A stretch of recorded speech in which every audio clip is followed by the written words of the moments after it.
Today on Steelers Talk, I'm going to be going over 5 overreactions that I have seen quite a bit on Steelers Twitter that I believe to be overreactions and why those things are overreactions. Say overreactions more, Jack. Well, I will be throughout this show. Make sure you guys click that subscribe button. Make sure you guys get into the comments section before we get into today's content. Is it time to panic in Pittsburgh? Simply give me a yes or a no. For me personally, I do not think it's time to panic in Pittsburgh, and we'll talk about later why I'm optimistic about this team's future. Okay, now let's get to the first overreaction here, which is that the Steelers' defense isn't any good this season. Now, I've seen people like Chris Sims. I've seen other people say the Steelers' defense has been bad these last 2 weeks. And listen, man, they've had their moments of not playing good football, for sure. But the defense isn't the issue here in Pittsburgh. Okay, just plain and simply, when you look at the numbers, even in these last 2 games, right, you turn the ball over 3 times against the Cowboys, 4 times if you want to count the block field goal.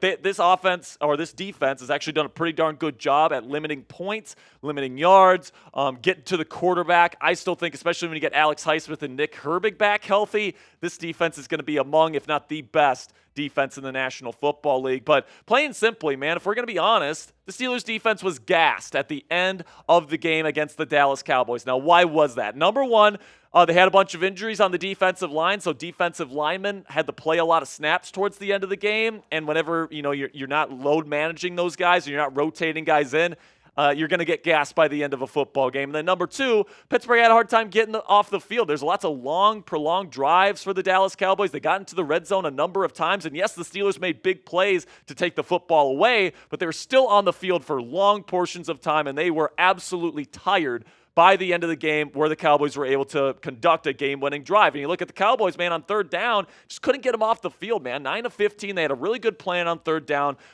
They stayed in really manageable situations, which put the Steelers defense in tough spots. Dak Prescott made good decisions, and they executed their game plan at a really high clip. 60% on third down is a really good number for any NFL offense. And, is that a trend that you can expect from the Steelers moving forward? Not necessarily, in my opinion. They've only allowed a 38.7 opponent third down percentage. And by the way, that includes the 60% in that Dallas Cowboys games, which right now ranks 19th. So in the other games, in the first 4 games, they were more top 15, an above average third down defense. So I'm not really expecting this third down defense to be a huge issue for the Steelers, especially because many of those third downs they gave up were in the second half when they were already tired and dealing with injuries. I don't think that this is going to be a prolonging issue for the Steelers defense. You take a look at the team stats right now, they're still ranking in the top 10 of almost every single major category. The only one that they're not is third down percentage, because they didn't play well on third down in this particular game. But overall, man, you look at the numbers, they're forcing turnovers, they're making big plays when they need to make big plays, they're getting after the quarterback, and they're not allowing a whole lot of points. Right now, they're top 3 in points per game allowed. So right now, I'm not worried whatsoever about the Pittsburgh Steelers defense. So fill in the blank for me down there in the comments section. The Steelers have a top blank defense in the National Football League right now. This will be the pinned comment on today's show, so YouTube's going to throw you an ad break here in just a couple of seconds. And when that happens, let me know right now and fill in the blank. Second overreaction is that Justin Fields is a terrible quarterback and should, without question, all right, without even a debate, be benched for Russell Wilson for the rest of the season. Now, it might be the case that Russell Wilson ends up playing for the Pittsburgh Steelers, all right? Mike Tomlin named him his starting quarterback to start the season before he had that calf injury. You're coming off of 2 straight losses with Justin Fields. I certainly understand the arguments to go to Russell Wilson to be your QB1 for Week 6. And honestly, if I have to make a prediction, I think Tomlin does go with Russell Wilson. However, Fields isn't the main problem with the Steelers' offense right now. Okay, and if you want to say Russell Wilson would be a better option, perfectly fair. But I don't think it's fair to say Justin Fields is the main reason why the Steelers are losing football games right now. You look at his numbers right now, pretty decent. Highest completion percentage of his career by far, I might add. Over 220 yards per game, both passing and rushing. That's pretty decent according to NFL standards. And then 8 touchdowns to just 2 turnovers through the first 5 weeks. That's pretty darn good, only turning the ball over 2 times. I think Fields has done a pretty good job at managing the football game in his time as the Steelers' starting quarterback. And then some advanced stats here that show that he's actually being a pretty decent starting quarterback in the National Football League this year. He's almost cracking the top 10 in passer rating. He's top 15. He's above average in big-time throw percentage per Pro Football Focus. He's top 10 in terms of taking care of the football, in terms of turnover-worthy plays. And right now he's 11th in drop percentage, so his receivers aren't helping him out. They're dropping passes, all this different stuff. So right now when I look at the advanced stats, mixed with what he's done on the film, I just don't see Justin Fields as the main issue with the Steelers' offense. Is he an elite quarterback? No, he's not, all right? But is he the main issue? He's definitely not that either. So I think it's fair. I think we need to be fair to Justin Fields here, even if you want Russell Wilson to start next week. So coming up here on Steelers Talk, more Week 5 overreactions. I got 3 more to discuss with you guys on today's show. But before we get into that, let's have a word from our sponsor here at Game Time, which is the fastest and easiest way to buy tickets for the sports, music, comedy, and theater in your area. And guys, we all know that experiencing a sporting event, especially a football game live, is unlike anything you can get from watching the game on your couch. Game Time Picks is a brand new feature from Game Time, which filters out the fluff, show you only incredible deals on great seats so you don't waste time searching through thousands of tickets. What I love about using the Game Time app is that you get the lowest price guarantee on any ticket to any event, whether it be sports, whether it be comedy, whether it be music, it doesn't matter. Lowest price guarantee on any ticket to any event. Also, they have transparent all-in pricing, so you don't get slapped with crazy fees at checkout, and you don't get slapped with like a $70 fee right at the end. And then also flash deals, so you can get even cheaper tickets the closer you wait to the event. Take the guesswork out of buying tickets with Game Time today. Download the Game Time app, create an account, and use code CHATSPORTS. It's one word, all caps, CHATSPORTS for $20 off your first purchase. Terms apply. Again, create an account and redeem code CHATSPORTS for $20 off your first purchase. Download Game Time today. What time is it? Game time. The third overreaction is that you got to keep the third overreaction here, this is actually my take here, Coop. The third overreaction is that you need to trade George Pickens now because you can't win with him. All right, I think that is a little bit of an overreaction, and trust me, guys, I get the frustrations with George Pickens at wide receiver. I really do. I mean, I was watching the film on this game, man. He only had 18 snaps, and he was probably given like 50 to 75% effort on a lot of them. All right, the effort issues are real with George Pickens, and the fact, the temper tantrums are a real thing as well. Not talking to the media and being an immature ass at times, if we're going to be frank. Those things are real with George Pickens. However, you definitely need him for this season. Right now, he is the only fearable wide receiver threat that the Steelers have, and they need to add another one to be competitive. All right, so if you get another receiver and you trade George Pickens, you're right back to the same dilemma that you're at now, where defenses can just double team your number one receiver, and it's going to stymie the passing attack, not to mention affect the rushing attack, because right now, with just one good receiver, they can focus in on stopping Najee Harris and the Steelers' rushing attack, which obviously affects the offense as a whole. Now, what I say here, and this is the correct graphic here, keep George Pickens for the rest of this season. See how he does, see if he matures a little bit, and if the attitude persists and it keeps going, do what you did with Deontay Johnson this past offseason and let him go. This time, get a better deal for him than you got for Deontay Johnson. All right, try to get somebody to give you like a mid-round pick or something, because, if he continues to have attitude issues, there's going to be teams that are worried about that. Not sure you're going to get a high draft pick for George Pickens, but if you feel like you have to trade him in the offseason, do it then. Don't do it now when you're trying to win football games, and Mike Tomlin and this organization have said they're trying to win a championship this year. George Pickens needs to be a big part of that if they're going to make that kind of a run. So subscribe today to Steelers Talk if you haven't already for daily Steelers videos, 100% free right here on YouTube. We've got the largest Steelers watch parties on the platform as well. It's all 100% free. And if the Steelers make a trade for a receiver, and I definitely think they're going to before the trade deadline here, make sure you're subscribed, because we're going to have breaking news coverage for you guys right here on Steelers Talk.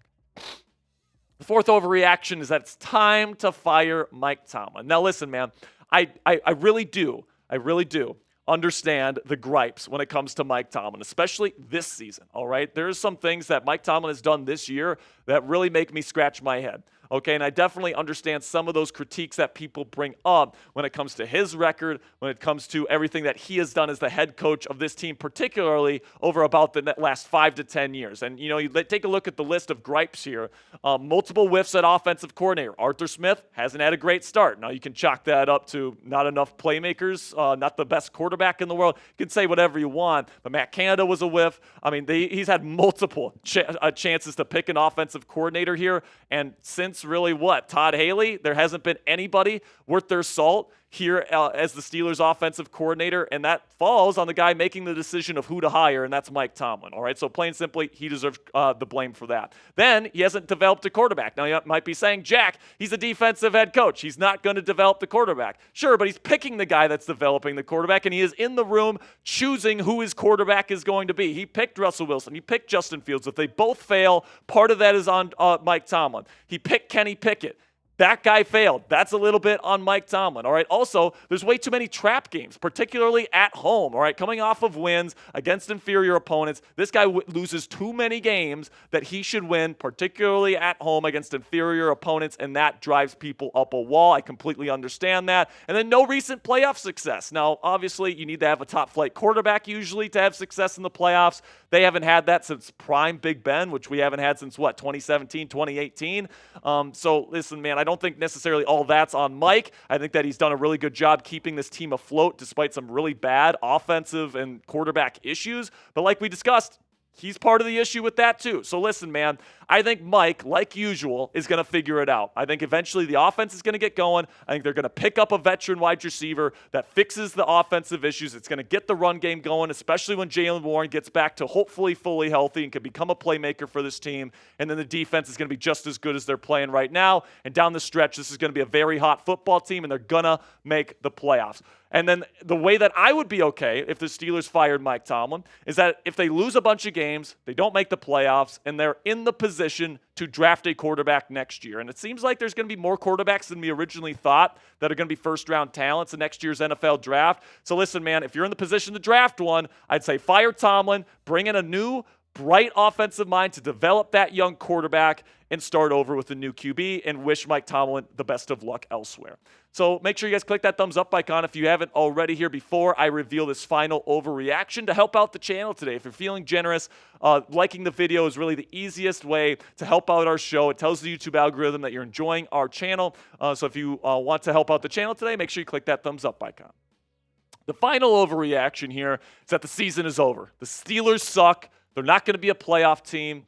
They're mediocre. And, they should just throw in the towel and embrace a rebuild with a new head coach, all right? And this goes into the Tomlin thing. This goes into the defense sucking kind of thing. But listen, man, this season is far from over. I have been in this chair for a couple years now, and multiple times over the last 2 seasons, the Steelers season has been over 1,000,000 times. And every time Mike Tomlin and the Steelers figure something out to put them in a position not only to get above 500, but to make the playoffs and give them a shot to be competitive at the end of seasons. And listen, man, you take a look at the upcoming schedule for the Steelers. You're telling me that Steelers couldn't potentially go 3-0 against these 3 football teams, all sitting at 2-3. The Raiders are a dumpster fire right now. The Jets are really in shambles right now with Aaron Rodgers and that offense. Now Aaron Rodgers is injured, by the way. And then the Giants with Daniel Jones coming to town. I mean, come on now. The Steelers can absolutely win all 3 of these games. On paper, they probably should win all 3 of these games. And if they do so, they'll be sitting at 6-2 at the bye. And we're talking about the Pittsburgh Steelers not only as a major contender in the AFC North, but also a contender in the AFC writ large. Okay, so the defense, I think, is going to be just fine. If you get the right quarterback in there and you pick up another wide receiver, I think that's going to open up a lot of things. Get Jaylen Warren healthy. It's definitely not the time to panic, in my opinion, guys. It's still very early. Yes, these 2 losses definitely hurt. They're heartbreaking. You don't want to see it happen. The Steelers should be 5-0 right now, but they're not. But at the end of the day, I think they're going to be just fine. They're going to figure it out like they always do. So also consider this, guys. If Pittsburgh lands a number 2 receiver here by the deadline, and I think they will, whether that's Devontae Adams, DeAndre Hopkins, Christian Kirk, there's going to be receivers available. I think Omar Khan ends up landing one of them I think that opens up the run game. That's going to open up the passing game. I hope that opens up George Pickens more so we don't see as much of the immaturity as we have been seeing on film here as of late. And I think that if you get that second wide receiver, that could be the catalyst to bring this Steelers team from a team, that's just okay to a team that's very good and competing potentially for a playoff win this season. So predict it for me down there in the comments section. What will be the Steelers' final record this season? I'm expecting to see a lot of 9-8s in the comments, but personally, man, I still think they can get to 10, 11, maybe even 12 wins if they put it all together here. So let me know what you guys think down there in the comments section. What's going to be the final Steelers record? Appreciate your guys' support. Make sure you guys click that subscribe button right now, because if you want level-headed Steelers analysis here on YouTube, there's a reason why we have the largest Steelers news talk following here on YouTube. So I really appreciate your guys' support. Help us get to 64,000 subscribers right here on Steelers Talk by joining our family today.